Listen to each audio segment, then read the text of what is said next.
గతంలో ఎదురైన చేదు అనుభవాలను తలుచుకొని కోపంతో రగిలిపోతున్నారా? అయితే వెంటనే మానుకోండి. పాత విషయాలను జ్ఞాపకం చేసుకొని కొద్దిసేపు కోపం తెచ్చుకున్న లోపల రక్తనాళాలు వ్యాకోచించే సామర్థ్యం కుంటుపడుతుందంట. ఎక్స్పర్ట్స్ చెప్తున్నారు.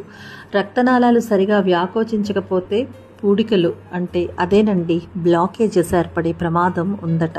దీనివల్ల గుండెపోటు, పక్షవాతం లాంటి ముప్పులు పెరుగుతాయంటండి. కోపంతో పగతో రగిలిపోయే వాళ్ళ మీద రీసెర్చ్ చేస్తే అర్థమైంది ఏంటంటే 40 నిమిషాల పాటు రక్తనాళాలు వ్యాకోచించే సామర్థ్యం తగ్గిందని తేలిందంట.